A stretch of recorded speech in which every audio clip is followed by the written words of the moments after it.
episode is brought to you by Support the Mountains Herbal Parasite Cleanse. This formula targets the small and large intestinal tracts and larvae, the most broad-spectrum formula available today. 100% organic, formulated by Dr. Mikio Sankey, author of the Esoteric Acupuncture series. For 10% off your first bottle, visit shopyogahub.com and use the coupon code CLEANSE at checkout. Hello and welcome to YHTV's Magical Medical Tour. Thank you for joining us today. I'm Christina Suzuma, and with me is our wonderful medical guide, Dr. Glenn Ullman. Hello, Dr. Ullman. And hello to you, Christina. So, such a pleasure to be together with you. Yes, always love this. This is better than vitamins. It is, isn't it? It is the real bounce of the day.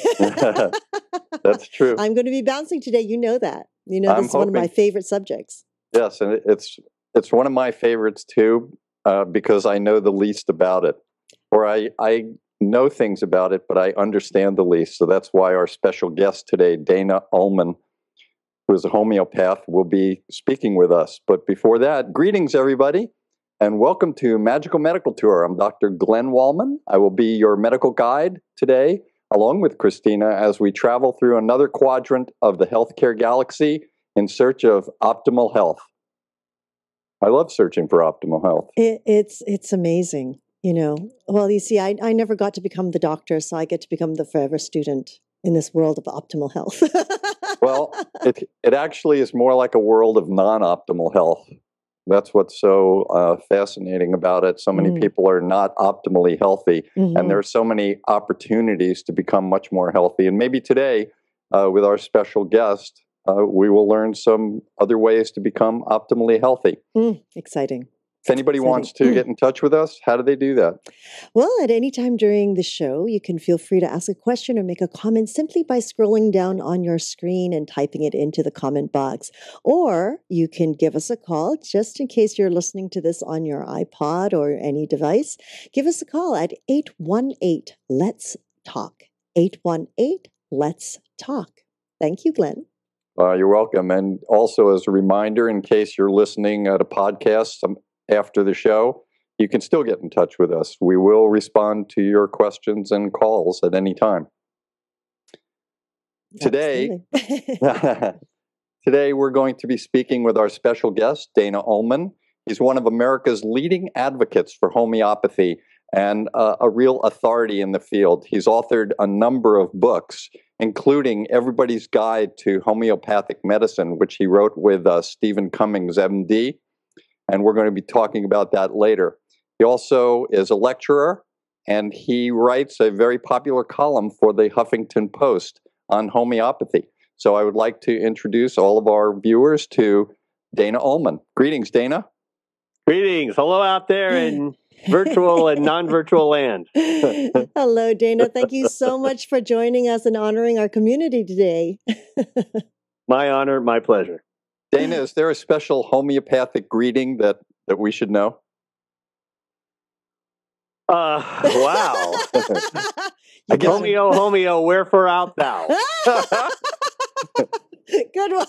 Excellent. Okay. I like that. Okay, so as long as we've started on a serious note here. Dana, as the medical guide, I like to give our audience a potential path. And this one will be a homeopath. So we're going to talk about, first, we're going to learn about you and what got you into medicine. Then we want to get into some of the qualifications of becoming a homeopath so that any of our listeners thinking about the possibility of doing that in their future will understand that. And then we're going to get into the heart of the matter, which is homeopathy. I want to talk a lot about that. I want to talk about the science and research. And then when we have some time, hopefully we can talk about a few remedies and treatments and give people some good information so they can go forward with the idea of understanding homeopathy a little bit better. We did have a show with Lori Grossman, who is also a homeopath. I think you know her. And so let's start, if that sounds okay with you. Go for it. All right. So what were in the beginning, what got you into becoming a healer, and where did you go to decide to become a homeopath? Well, I come from a medical family. My father was a pediatrician, and ironically, or perhaps even cosmically, he was an allergist. An allergy is that medical specialty that uses small doses of whatever you're allergic to in order to desensitize you. And this principle of small doses of substances that might cause the problem to help treat it is a basic principle of homeopathy. So I think it's somewhat ironic and cosmic that my father was a pediatric allergist. So, though, to be honest, when I was in high school and my first couple years of college, I didn't plan to go into medicine. It wasn't until my junior year, when I was at UC Berkeley, that I began to really look at different natural healing disciplines. And while I was exploring different natural healing disciplines, I was pleased to come upon a group of people that was just starting to learn homeopathy. And this was a group of 3 physicians, a dentist, a couple nurses, a couple yoga teachers, and then we met weekly for 5 years. And we decided to focus our discussions on homeopathy.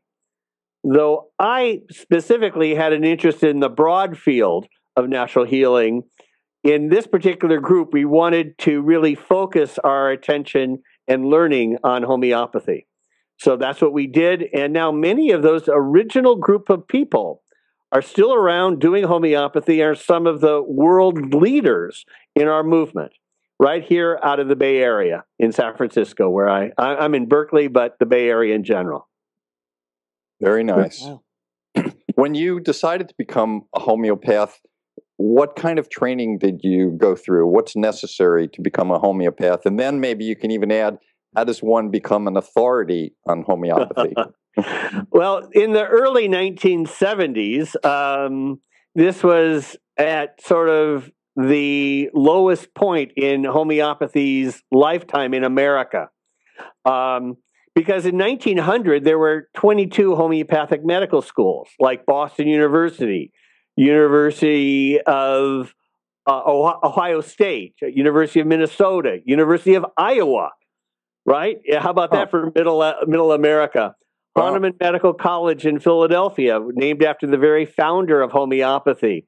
And even the dean of clinical medicine at Stanford was a homeopathic doctor. So, and then homeopaths treated the cultural elite of America, the most well-known and respected literary greats. So many of our nation's leaders, from Lincoln and on. In fact, ultimately, my newest book, The Homeopathic Revolution, chronicles the story of 11 different American presidents in the 19th and 20th century who used homeopathy. But, you know, due to the really vigorous and effective efforts of the AMA and Big Pharma, we got quashed in the 20th century. And finally, by the 1960s and 1970s, when the emergence of the natural healing movement and the hippie movement and the environmental movement and the women's movement and the self-care movement, all that began to express interest in natural therapies, and homeopathy being one. And homeopathy attracted me, especially because it was so systematic. I loved its highly scientific nature. And although skeptics are remarkably ignorant of homeopathy and seem to not just dwell but brag about their ignorance, the thing that's unique about homeopathy is every medicine that we use has been previously tested to find out what toxicological symptoms it has. Because once you know what toxic symptoms a substance has, then using small doses of that substance will help heal that syndrome of toxic symptoms it's known to cause.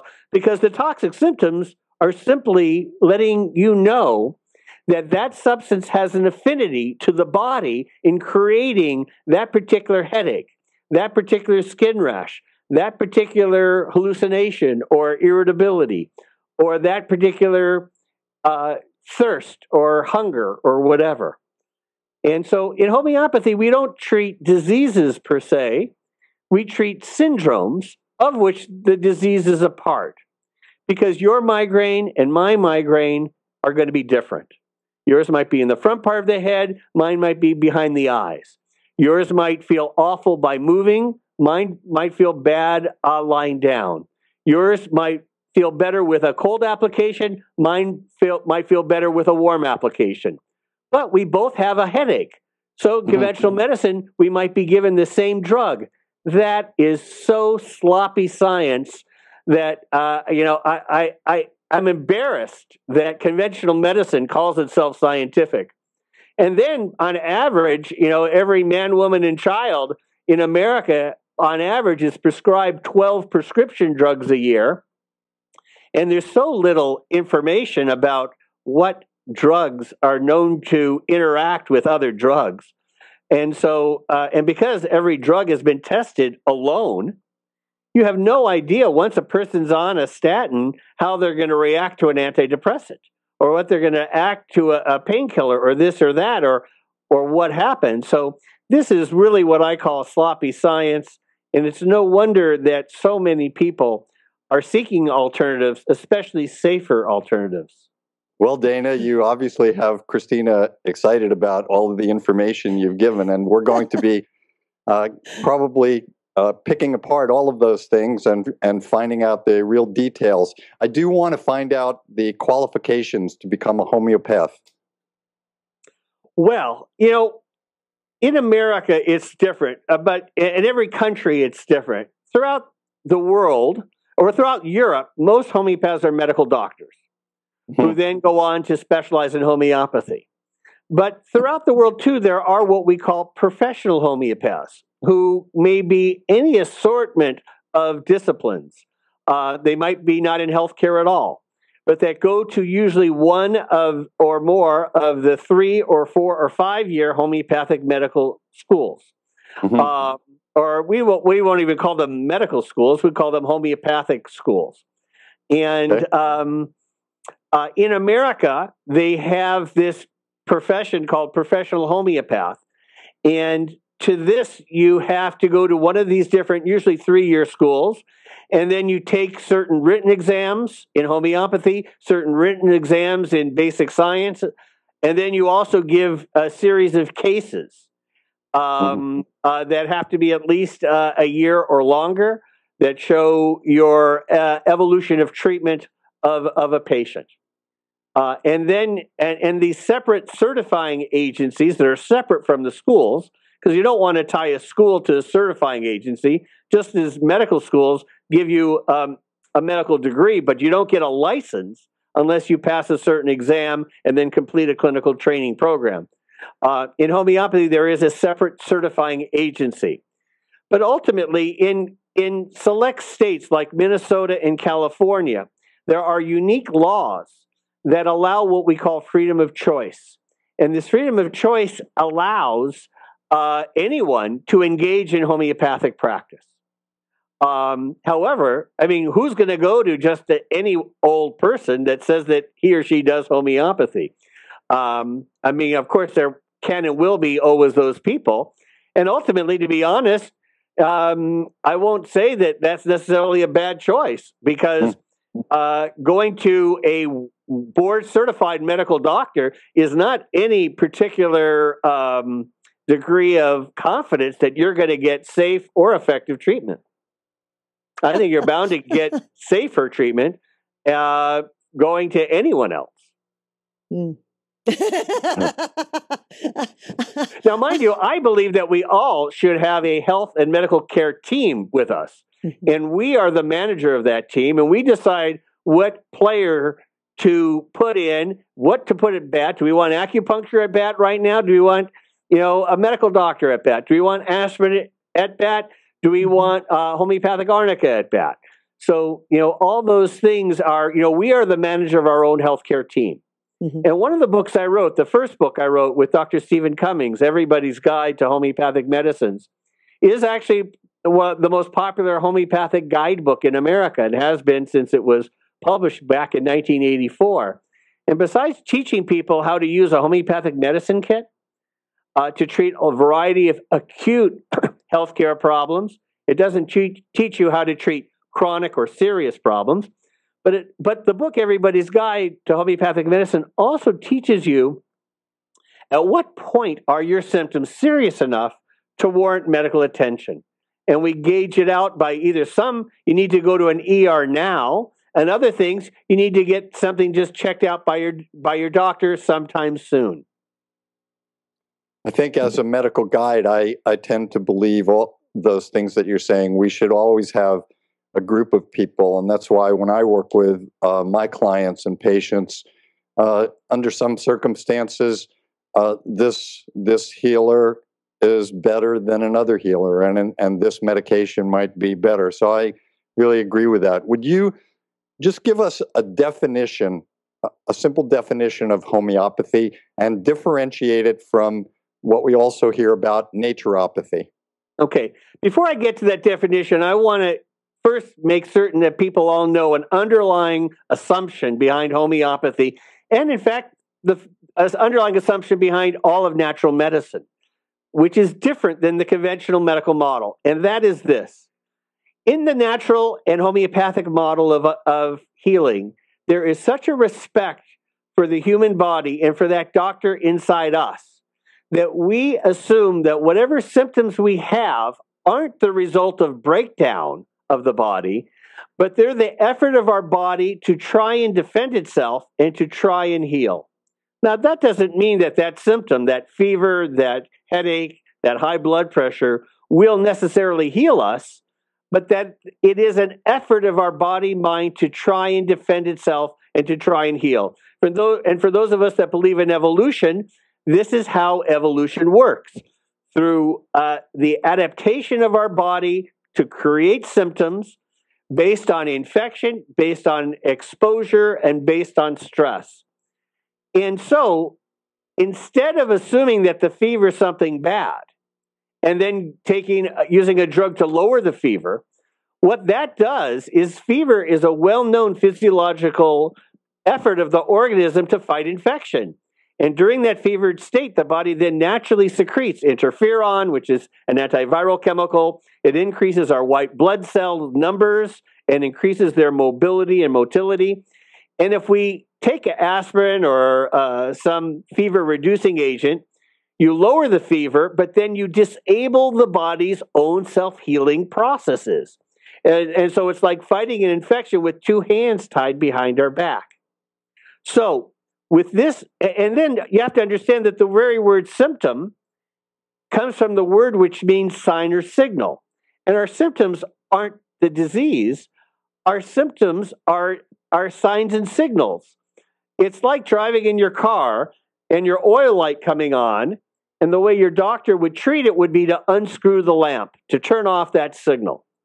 And although double-blind and placebo-controlled trials will show that if you unscrew the bulb, the light will go off, and you won't have that irritating light in front of you, your car's going to break down pretty darn soon.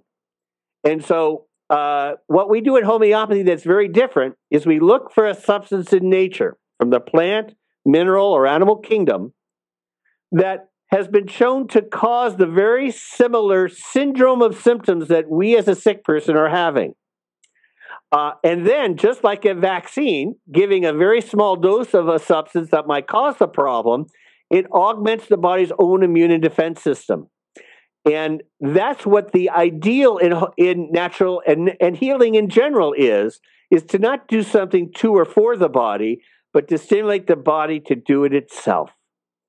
And what's ironic is the vaccines, according to the scientist who discovered two of the original early vaccines, diphtheria and tetanus, and who was the first scientist to win the Nobel Prize, he derived this principle from homeopathy.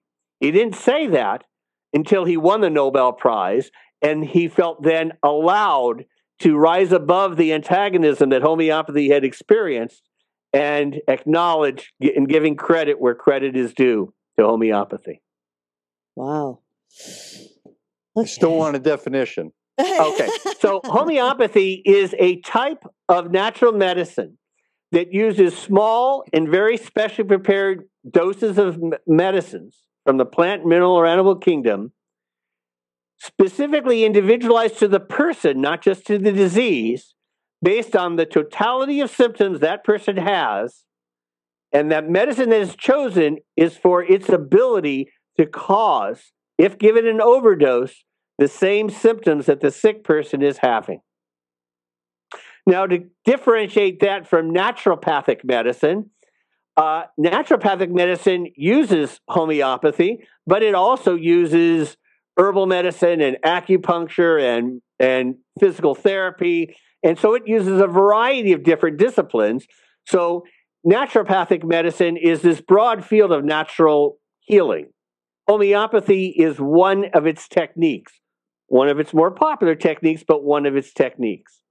Now, many homeopaths throughout the world are medical doctors. So, and some are veterinarians, some are dentists, some are all types of health and medical professionals. So they may still use their own medical specialty, and being a follower of Hippocrates, they may also choose to use safer methods like homeopathy first before resorting to the bigger guns of conventional medicine. Excellent. I appreciate those definitions and the differentiation. I was curious about one of the things you said. It's very interesting to look at the body from both points of view. One, that's what in medicine we look for signs and symptoms clearly that give us indicators, and we're looking for a pathological cause. And when you treat somebody, you mentioned the word overdose of medicine. When you were talking about minor or microscopic or small amounts of something to recreate the symptoms and help the body create, at least in my interpretation of what you're saying, the method for cure. Can you give too much of that where it defeats that purpose? Absolutely. Okay. You see, in homeopathy, when you go to a professional homeopath, sometimes that homeopath uses what are called low potencies, and many of us use what we call higher potencies. Now, the higher potencies are the ones that act deeper, and those actually are ones that have gone through this homeopathic pharmaceutical procedure more. So from a conventional model, they are even more dilute. But I commonly will prescribe just 1 or 2 doses to a patient with a chronic illness and not give anything more for a month or more. Mm-hmm. And mind you, although skeptics commonly say this is a placebo effect, if I was really working on the placebo effect, I would tell my patients to take a medicine 3 times a day to be reminded that they're taking something. But in fact, the worst way to enact the placebo effect is to do what homeopaths do, of just say, oh, just take 1 dose of it.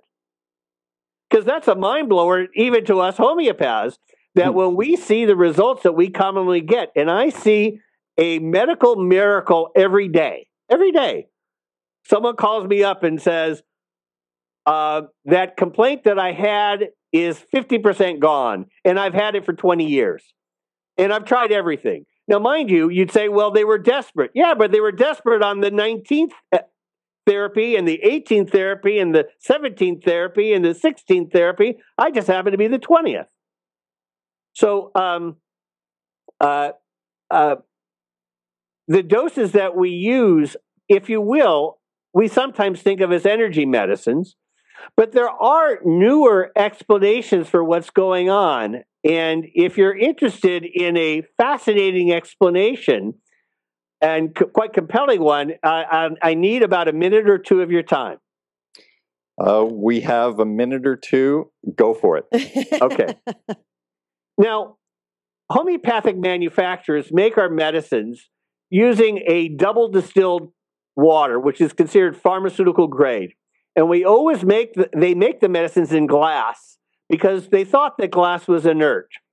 That if you use metal, like an aluminum container, the aluminum would leach right into the water. But actually, so does the glass. In fact, when you shake the medicine, they find that whatever substance you're putting in the medicine blanches against the side walls of the glass, and silica fragments from the glass fall into the water. 6 parts per million. That's not a small amount. But it's sort of like the dust in the air around us right now. We're breathing all this organic and inorganic particles into our lungs, and our body's able to filter that out. But the important thing that happens when a manufacturer is making the medicine, if you're putting a plant, mineral, or animal substance in that glass vial and you're shaking it, the bubbles and the nanobubbles, I love that term, nanobubbles, very small bubbles. It's a great term. Bring oxygen down into the water and create what's considered a highly pressurized water. So whatever medicine you're making will be pushed into those silica fragments. Then when the manufacturer dumps out the liquid, or 90% of the liquid, those silica fragments cling to the glass walls and to the bottom.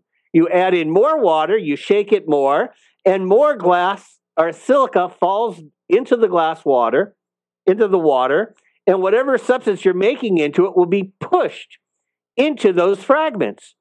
And using 3 different types of spectroscopy, a recent study published in one of the leading scientific journals in the world, it's a journal that's actually even published by the American Chemical Society, that level, they found using 3 different types of spectroscopy, nano doses of whatever medicine we start with still remain in solution. And here's the clincher. Although they're very small in dose, they're at a dose very similar to the hormones in our body that are known to operate at very small levels. And guess what? We don't think of our hormones as placebos, do we? No. No, they are very important functioning agents. And the trick is that in homeopathy, this, what we call the principle of similars, that is, whatever a substance causes, it cures, that becomes the finding methodology to what substance that sick person will be hypersensitive to, and what substance then will augment an immune response. Because this principle of similars, that's the basis of homeopathy, of like curing like, is the basis of vaccines. We know just from vaccines that there's something about using a small dose of a substance that might cause the problem to initiate an immune reaction. And that's what our homeopathic medicines do. And finally, we all know something about music. And if you hit a C note of a piano, all the other C notes on that piano will reverberate. The B note won't even know that that C note is there. But guess what? If you're in a room and there's a piano in a distant corner, even when you hit the C note of the piano in front of you, the C notes at the distant piano will reverberate as well. So the point is that by finding the substance to which matches our symptoms, our body and mind have a hypersensitivity like a resonance. And like affects like, or resonance will resonate with those frequencies that are like itself. And what's so great about resonance is it adds to the song, it adds to the music. It doesn't detract from it, it adds to it. Is there any evidence that you can cause more of the disease rather than healing the disease from this type of a treatment? The way that homeopaths find out what a medicine is good for is by taking that plant, mineral, animal, or chemical and taking a group of human subjects and giving them ongoing doses of that substance. And sometimes we give crude doses of the substance. When you say crude, what do you mean crude? Crude, if you're using belladonna, you would use a tincture of belladonna. And belladonna can and will cause inflammation, it will cause a fever, it will cause dilated pupils, it will even cause hallucination, right? Correct. And we will also use the 30C potency of belladonna, a dose that according to skeptics of homeopathy, there shouldn't be any of the remaining molecules left.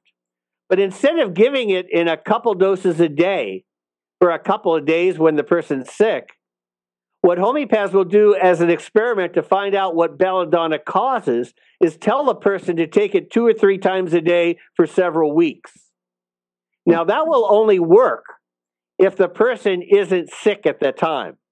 Because if the person's sick, then their body is working on something more important. But if a person is basically healthy and they take a homeopathic medicine in an ongoing way, like they take vitamin pills, they sometimes can and will develop symptoms of that particular substance. And simply stopping it will also stop it. So if people use homeopathic medicines like they use conventional drugs, they can get into a problem. And that's why even homeopathic medicines, as safe as they are, can be dangerous if you don't know how to use them. You know, that brings up a really good point. I want to talk about the medicines, but I also want to make sure we get into some research and evidence-based practice. But great, I love that. Yeah, since you've spoken about the medicines right now, there are many people out there, and I think this is related in your book that we spoke about. It teaches people how to go out and figure out, without going to see a homeopath, to go to certain stores and buy a homeopathic remedy. So I want to go through a little process here in terms of the medicine, and it's produced by itself. The pharmaceutical companies, big pharma that you alluded to before, seems to not want to deal with herbal type medications and many homeopathic medications. And my understanding has always been that they can't get a patent on it. So you have... Absolutely. It's economic. It's completely economic. Has no basis in science, just economics. Yeah, exactly. So what kind of companies do decide that they can economically benefit from homeopathic medicine? And where are these medicines produced? How does a person make the choice of this is a good medicine because it's certified, or this is not a good medicine, even though both of them have the same name? How do we know that the medicine is quality, and how do we choose the right medicine? Wow, that is a challenging question. You have 3 seconds. Well, first of all, you know, what's interesting is almost most of the homeopathic manufacturers in the world today have been in business for over 100 years. And so they have a family-oriented history of being involved in this movement. The largest homeopathic company in America has done that. The largest company in Europe has done that. The largest companies in India has been a part of their family tradition. But in America, just to be clear, that in 1938, the U.S. government passed this Federal Food, Drugs, and Cosmetics Act, which empowered the FDA to regulate drugs. And this law was written by the senator from New York, who was not just a senator, he was a medical doctor. He was not just a medical doctor, he was a homeopathic medical doctor. And he had written within this bill recognition of the homeopathic pharmacopoeia on par with the United States pharmacopoeia. So they were both recognized as compendium of drugs. And these compendium of drugs have specific detailed instructions about how the drugs should be made. So in America, if the drug also says HPCUS, then that is a part of the Homeopathic Pharmacopoeia Convention of the United States. And that's one way to acknowledge that it was manufactured correctly. Now, whether it's HPCUS is what you said? HPCUS. Now, whether the homeopathic remedy will work or not is dependent upon whether you selected the right one. Okay, that's good.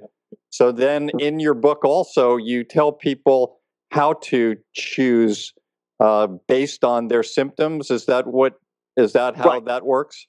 Right, because your symptoms will be different than someone else's symptoms, And one other thing that you will see in health food stores and in pharmacies throughout America, or for that matter, throughout the world, you'll see some homeopathic medicines that are in bottles and have just one ingredient in them, and others that will have formulas.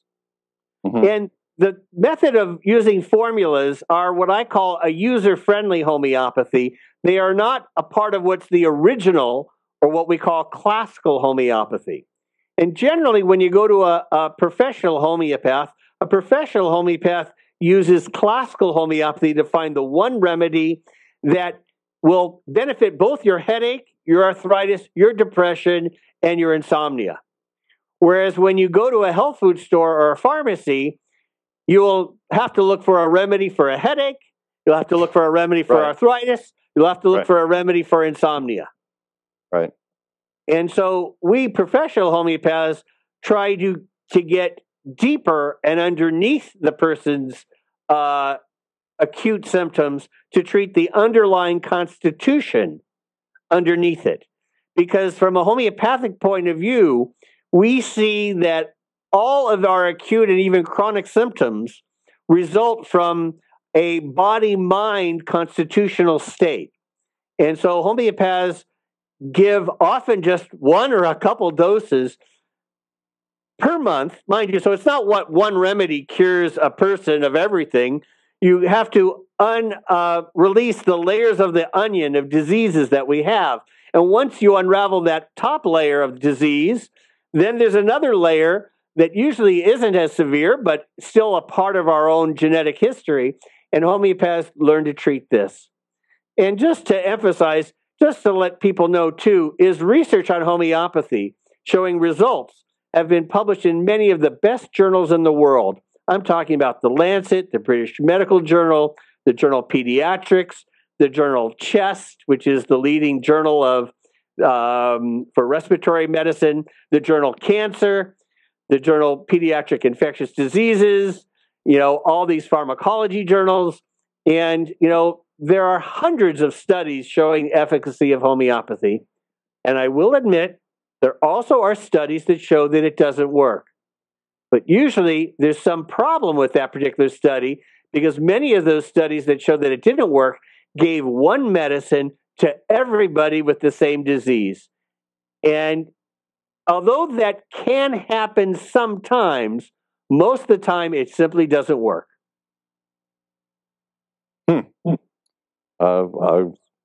I'm floored on that. Well, even the Swiss government commissioned a very important report on homeopathy. And the Swiss government, I guess, is, the ideal government for certain degrees of neutrality. And this study was the most comprehensive review of not just clinical research, but basic science research. And it was very impressive how many studies showed the biological activity of the homeopathic medicine and the clinical efficacy. Has anyone done research on head-to-head studies? Somebody has a strep throat, and this study is going to be using penicillin, a Western type of medicine, even though we could argue that it still comes from a plant or an herb or a mold, but challenging a homeopathic remedy for a strep throat versus a Western medicine for a strep throat, or in any other areas. Has any research been done like that? Well, yeah, there have been some studies, and there's been mixed results. Because, needless to say, you can do a study on pain, and you can very reasonably reduce pain in a person's arthritic symptoms using a whole variety of painkillers. Mm-hmm. Is that the good news or bad news? Because, if that person, has arthritis and they're 40 years old, how effective are those medicines going to be in 5 years and 10 years? And what other problems are they going to have? So, doing a head-to-head study can only really be accurate if you're evaluating their health over 10 years. And no one has ever done those studies. But there have been some studies. They compared a study with patients with vertigo. And there's this German homeopathic company that happens to be owned by the same German family that owns that car company, the Bavarian Motor Works, the BMW company. Right. And they treated patients with a conventional drug for vertigo and gave people this formula made by this German company. And it was found to be, they were found to be equally effective. But of course, the homeopathic medicine was found to be safer. Okay. And then there, according to the World Health Organization, one of the most serious public health problems in the world today is childhood diarrhea. Because in third world countries, children have diarrhea from these infective agents, and then they get dehydrated, and 5 million kids die every year from dehydration. Well, they did a study where they gave a individually chosen homeopathic medicine to children, and half the children would get the remedy and half of them would get the interview but only get a placebo. And they found two things. One, that if the child was found to have an infection and a specifically known infective agent, they were more likely to get healed by the homeopathic medicine than those given a placebo. And what's interesting about this study is that it was repeated 3 times. Once in Nicaragua, once in Nepal, and once in, actually a second time in Central America. So each time they used different homeopaths, too, to individualize the treatment. And each time they found efficacy. And the first study was published in this journal called Pediatrics, which is the most respected journal for child health. And the third study was published in Pediatrics Infectious Disease Journal, once again, another highly respected conventional journal. So what's important here is this study was replicated using different homeopaths, so it showed it wasn't just a homeopath and his or her charisma. Now remember, they were comparing not just a homeopath's treatment, but they compared it with that same homeopath giving a placebo. Okay. So there is evidence that homeopathy works, both against placebo and even against conventional medicines. Has there been any studies, Dana, and research to determine the combination of Western medicine and homeopathy together? For example, there have been some studies in China where people that had heart disease and received stents or tubes in their arteries to keep them open in the coronary arteries, they did triple arm studies where one group just had the stents as normal they would have here. Another group had stents, plus they had acupuncture and traditional Asian medicine herbals. Is there anything in homeopathy that's been done in conjunction with Western medicine to see if it enhances, complements, or gets a better result? Actually, yes. As in the area of cancer treatment, they out of Austria and out of the University of Vienna, which is not exactly an alternative medical school, they had patients with cancer where people were given conventional medical treatment, and those that were given homeopathic adjunctive treatment were found to live on average twice as long as the expected date as without homeopathic treatment. And then there was another group of experiments that was done a little differently. And this was done in India.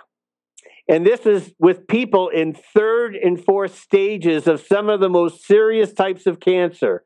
I'm talking about pancreatic cancer, liver cancer, stomach cancer, gallbladder cancer, esophageal cancer, even colon cancer that is at a level to which you cannot do any surgery. And what they did is they allowed homeopathic treatment and conventional medical treatment. But of the conventional medical treatment, they didn't allow radiation or chemotherapy. So that is the way, in other words, they use conventional medicine for what is called palliative treatment. So if the person had pain, you can give a painkiller. If the person had, this symptom or that symptom, you can give a conventional medicine. But treating the person's overall health was devoted to homeopathic treatment. Now, what was very important about this series of studies is there was one homeopathic medicine in particular that was given to all subjects.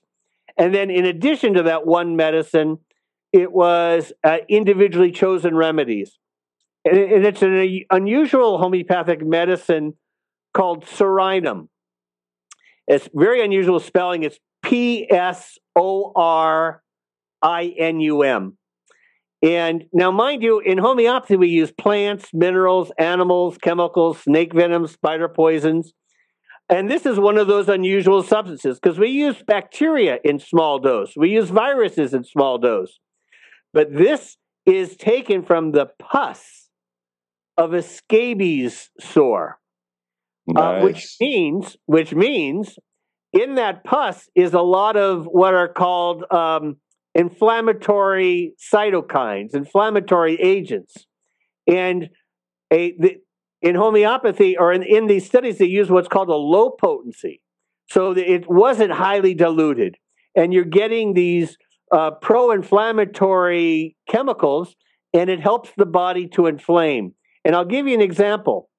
Normally, patients with pancreatic cancer survive 1 year, but only 8% of them survive 1 year.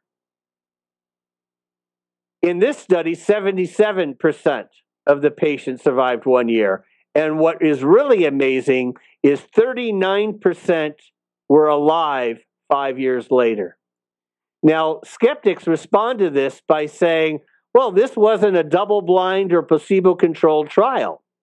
Well, I don't know about you, but if you had pancreatic cancer, would you want to participate in a study where there was a 50% chance of you getting a placebo? I don't think so. So the bottom line here is that when you compare these results with any results anywhere, once again, any results anywhere, then you realize that homeopathy may play an important role even in serious diseases like cancer.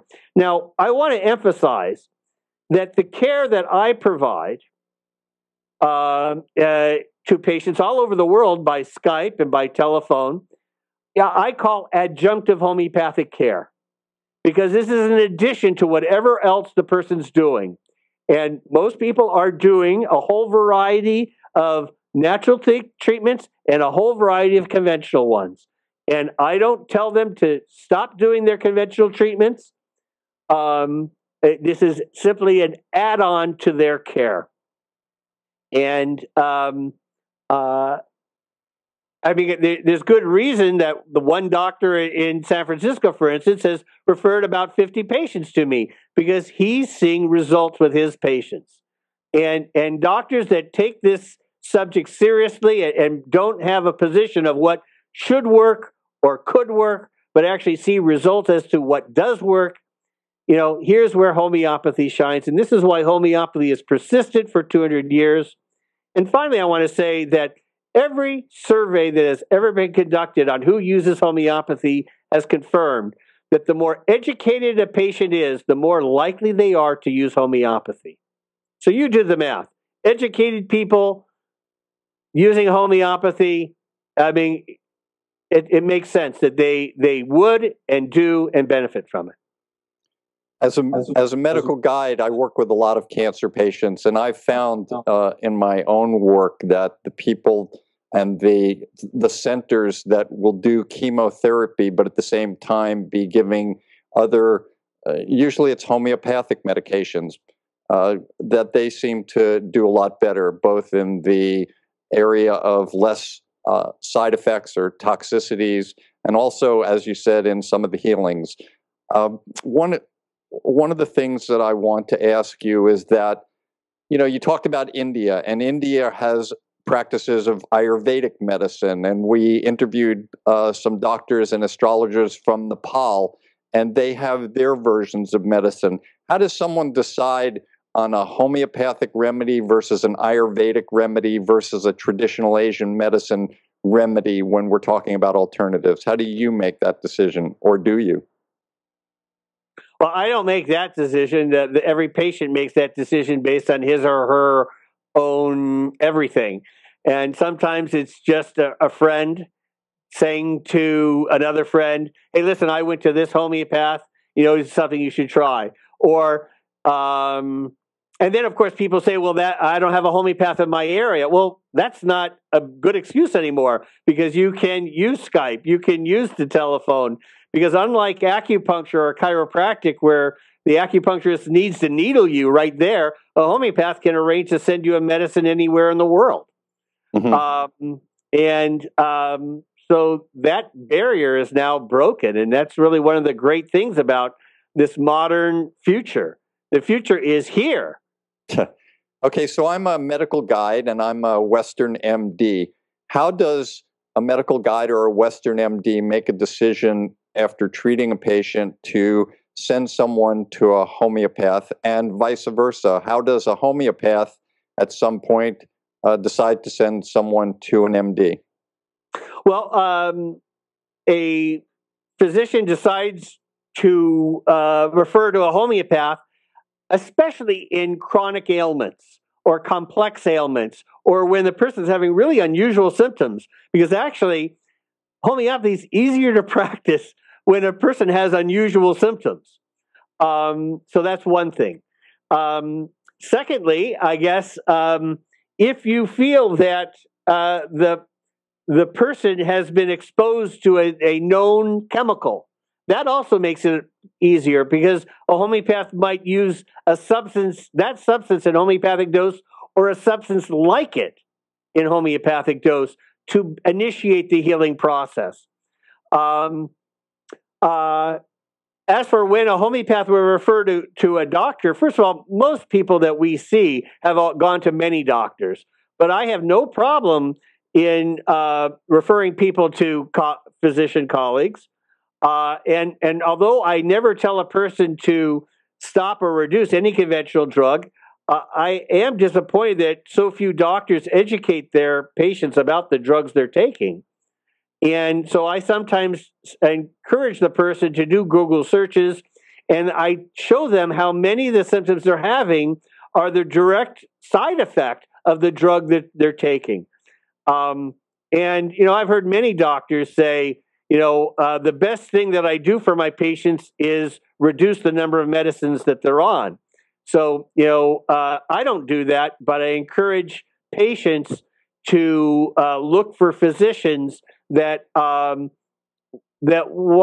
to help the person in more natural and safer ways. Sounds like a medical guide. Well, ultimately, my degree in public health from UC Berkeley is in health education. So, I think that educating patients is very important, and that is an important part of the healing process too. Mm. So now it's my turn, Dana. Good. Wait, what do you mean good?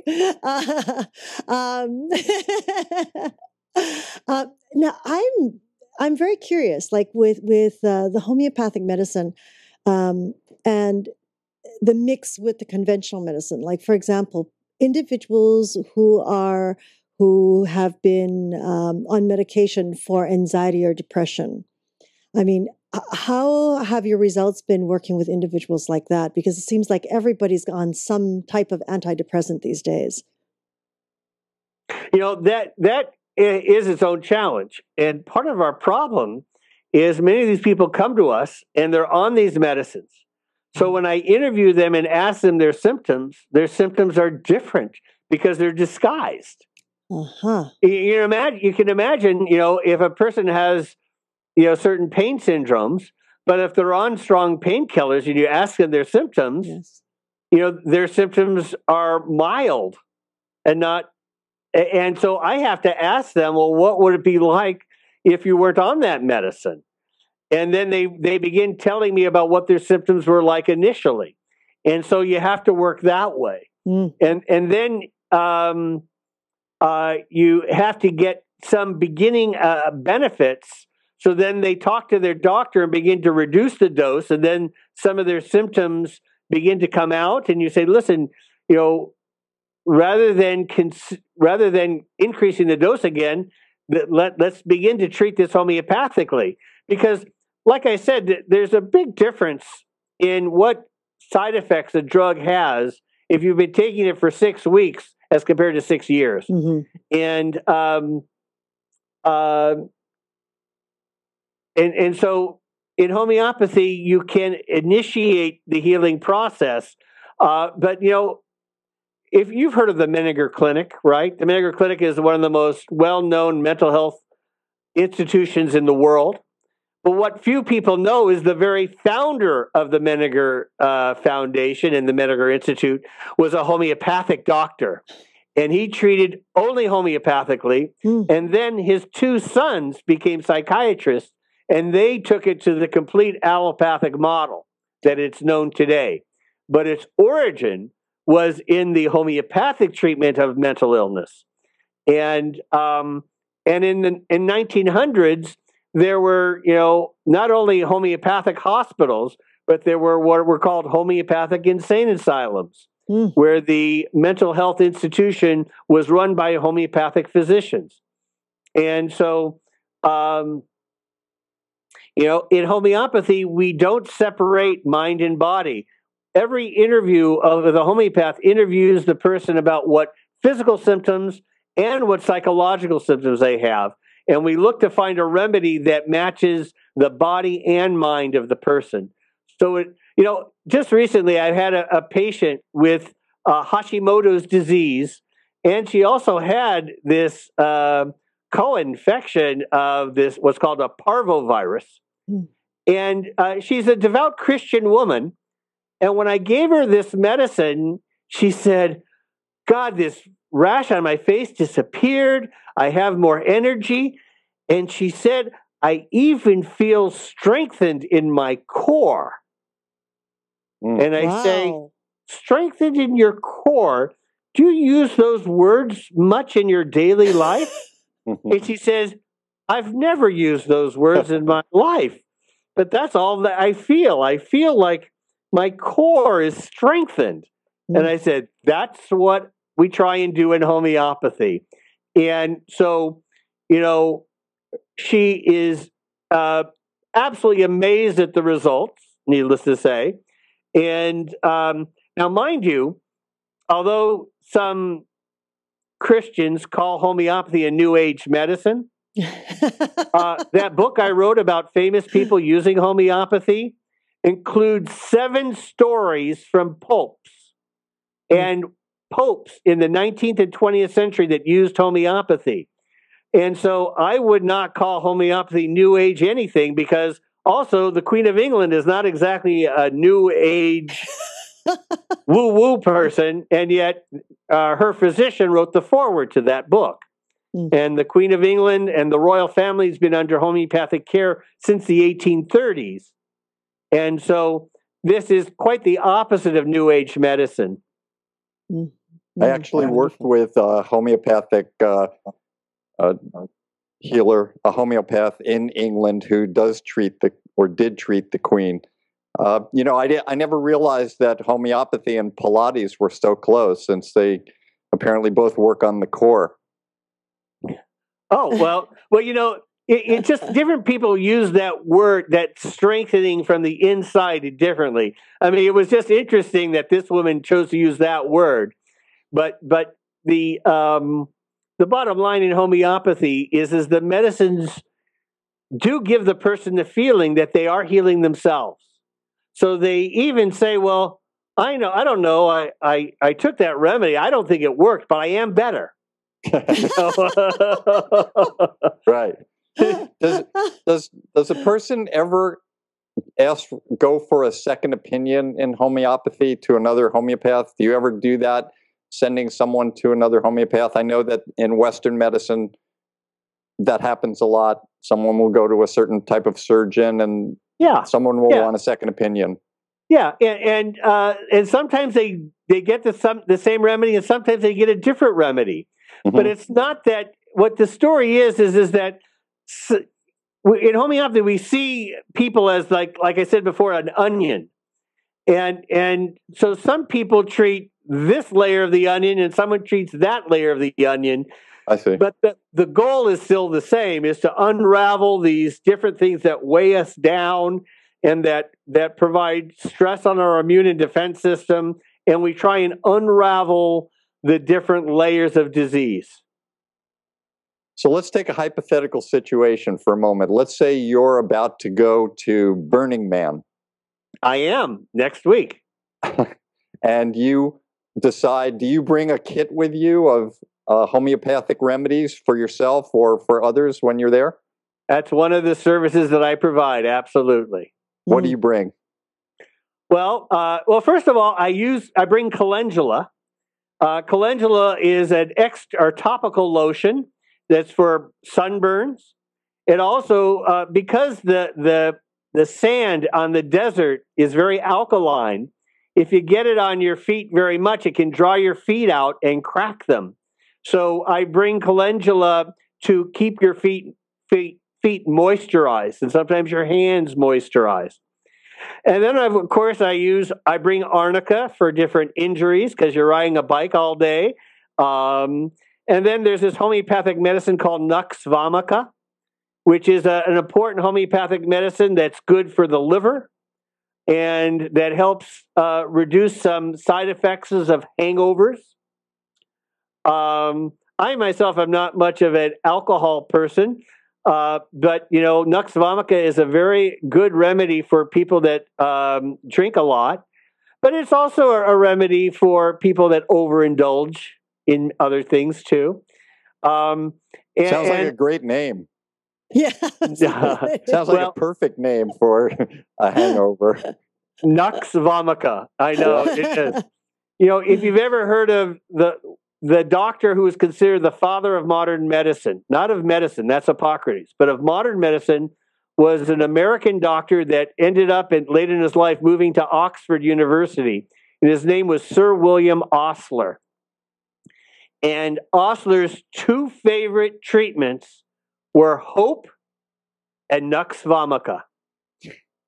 So even as an allopath, he knew the value of Nux Vomica.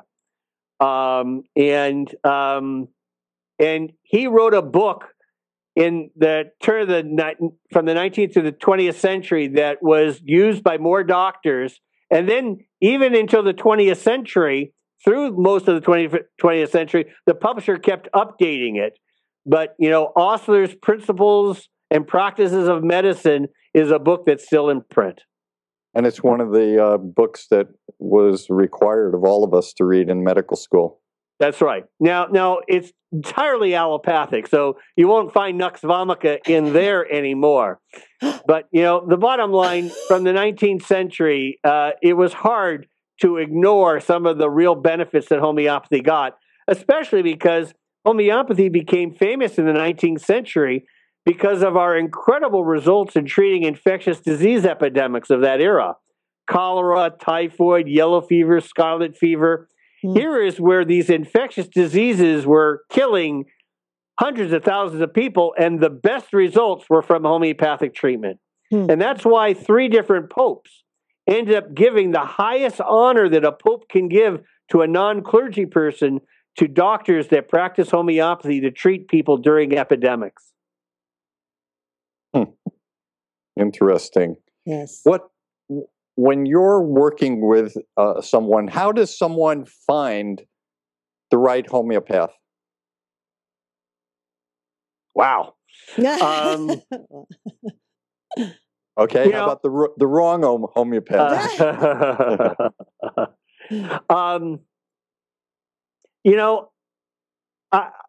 Use the internet. Talk to people. Ask them who they have had good experiences with. I mean, this is the we are so now networked and global that you don't have to just think about someone in your neighborhood, and you don't have to pick a famous person at all. The famous people, they may be more expensive, but there is a reason why they're famous and well known usually, because they do have that good reputation of results. Because to me, results speak louder than anything else, louder than research that shows it works, research that it doesn't work, whatever, results matter. But the trick in homeopathy is, please don't go to a homeopath one time, try one remedy that's been given, and it doesn't work, and say, oh, homeopathy doesn't work. I mean, what's remarkable is some people do that. They've gone to their allopath or conventional doctor for decades. They go to a natural healer. They try it for 1 month or 2 months or 3 months. You really have to explore homeopathy much more vigilantly and diligently to really get results from it. Thank you for that. We're speaking with Dana Ullman, who is one of America's leading advocates for homeopathy, an author of many books, a lecturer, and also writes a column for the Huffington Post. Dana, we're coming to the end of the show, and I wonder, from a homeopath's point of view, do you have a health tip for us? Well, I was wondering about that. I thought you might ask that question, and it's not even related directly to homeopathy. But I think one of the most interesting discoveries that has been made in the past century has been a discovery that in 2009, 3 scientists won the Nobel Prize for, and that's their discovery of telomeres.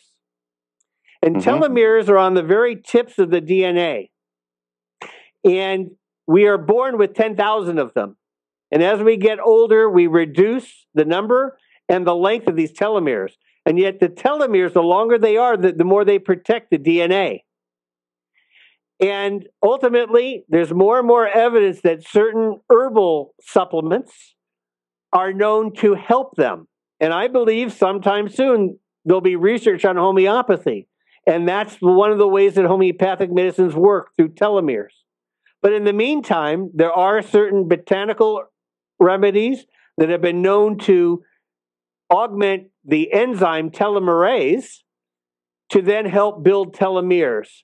But what is so exciting about this discovery is telomeres have been linked to not any single disease, but to all disease. They've been linked to longevity, and they've been linked to vitality. And so they are the underlying physiological physiology that helps strengthen our immune system, and that helps strengthen our brain, and it helps strengthen our heart, and helps strengthen everything. So in the coming months and years, you'll be hearing more and more about telomeres, and I encourage people to learn more about them. It's a fascinating subject. Yes, it really is. That is one of the subjects, and we're going to be talking with some people at some point about genetics and the telomeres, etc. Thank you for that health tip, Dana. When you were preparing, Christine is bouncing a lot right now. bouncing. She's bouncing. She's bouncing. What's the amplitude? What's the frequency? Significant and significant. I like that. Can you give me an anatomical picture? I won't ask you to do that. Certainly beautiful. Perfect. Before we go, when you were preparing for this show, was there anything that you wanted to bring up specifically? We have a few more moments in the show. Was there anything you wanted to bring up that we haven't discussed briefly? Well, I just want to warn people about the drugs that they're taking. They're much more powerful than people realize. And, of course, there are certain drugs like insulin that are so wonderful. I wouldn't be around today. My father was insulin dependent. So I'm not against conventional medicine. Right. I'm for safer medicines. And so I want to remind us of the Hippocratic tradition. First, do no harm. And too many doctors don't know the definition of that word first. But that instruction, first, do no harm, wasn't just to doctors. It was to everybody. So in our life, when we get sick, we should explore and in depth and breadth safer methods before resorting to the bigger guns of conventional pharmacology. Primum non nocere. Indeed. I'm grateful to our very special guest, Dana Ullman, a homeopath. for sharing his wisdom and expertise with us. I would like to also thank my healers and teachers for allowing me to be on my journey and be here today. Looking forward to getting together with Christina and all of our viewers on another tour of the Magical Medical Tour in another quadrant of the healthcare galaxy. And until that time, thank you very much, Dana, and I wish everyone optimal health. Yes, thank you so much, Dana Ullman. Thank you for making me bounce. I really we have to have you back because I have to get higher on this. Don't bump your head on the screen. Oh, I promise not to. It's all padded. It's okay. Thank you so much. This has been truly a pleasure. And boy, I know there's much more to learn with this topic, and it can go on. And we'd love to find a moment to have you back on again because it's very vast. And I think it raises such a consciousness for our communities out there. And of course, thank you so much, Dr. Glenn Ullman, for another wonderful show. And you did make me bounce too. I just want to let you know that. And of course, I would like to thank each and every one of you for joining us in this new platform of education and information. We're grateful for your continuous support, and we look forward to hearing your feedback on how we can serve you better. If you would like to connect with Dana Ullman and his wonderful work, please contact him through his website, homeopathics.com, homeopathics.com. And you can also connect with Dr. Glenn Ullman through his website, glennwoolman.com, where we encourage you to learn about his metaphor square breath. Again, we're always grateful for your feedback and comments and suggestions. Give us a call at 818-LETS-TALK. 818-LETS-TALK. Until next time, namaste.